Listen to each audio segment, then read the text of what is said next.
یہ محل جس کی کھنڈرات کی آپ تصویر دیکھ رہے ہیں، آج سے 300 سال پہلے انتہائی خوبصورت اور بہت بڑا محل ہوا کرتا تھا۔ لیکن جیسے ہی اس محل کا مالک مرا، اس کے بعد کسی نے اس محل میں آباد ہونے کی کوشش تک نہ کی۔ لوگوں کو اس محل سے شدید نفرت تھی، اور یہ نفرت ایسی تھی کہ 300 سال گزرنے کے بعد بھی اس نفرت میں کمی نہیں آ رہی، بلکہ اسے نفرت کا اظہار لوگ پہلے سے بھی زیادہ شدت سے کرنے لگے ہیں۔ مثال کے طور پر جب کوئی شخص اس محل کے قریب سے گزرتا ہے تو آج بھی اس کے اوپر تھوک کر گزرتا ہے،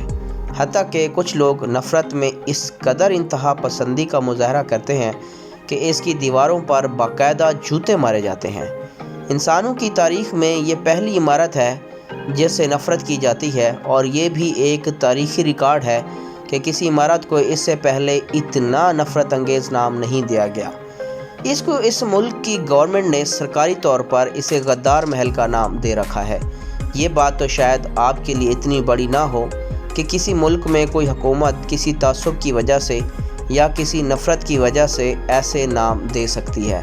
لیکن آپ کے لیے حیرت کی بات ہوگی کہ سب سے بڑے عالمی ادارے یونیسکو نے بھی اسے غدار محل کا نام دے رکھا ہے۔ اس عمارت کو نہ تو استعمال کیا جا سکتا ہے، نہ ہی اسے توڑا جا سکتا ہے، اور نہ ہی اس کا نام تبدیل کیا جا سکتا ہے۔ اس بات سے اندازہ لگا لیجئے کہ وہ شخص کس قدر بدبخت تھا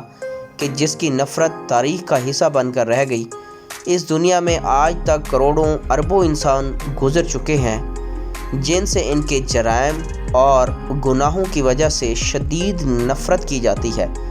لیکن کسی کو بھی تاریخ نے اتنی نفرت سے یاد نہیں کیا کہ اس کے گھر کے نام کو بھی نفرت کے نام میں تبدیل کر دیا گیا کہ اس شخص نے غداری کی تھی۔ تاریخ نے جس طرح اسے یاد رکھا، اس سے ثابت ہوتا ہے کہ غداری ایک ایسا گناہ اور جرم ہے جسے دنیا کبھی بھی معاف نہیں کرتی۔ انتہائی مزے کی بات یہ ہے کہ اس غدار شخص نے جن لوگوں کے لیے اپنی قوم اور ملک سے غداری کی، انہی لوگوں نے اسے تاریخ کا سب سے بڑا غدار قرار دیا اور اس کے محل کو غدار کے محل کا نام دیا۔ وہ شخص میر جعفر تھا، اور اس کا یہ محل بھارت کے مغربی بنگال میں واقع مرشد آباد کے مقام پر موجود ہے۔ غدار غداری کر جاتے ہیں، لیکن تاریخ انہیں کبھی بھی معاف نہیں کرتی اور ان کو عبرت کا نشان بنا دیا جاتا ہے۔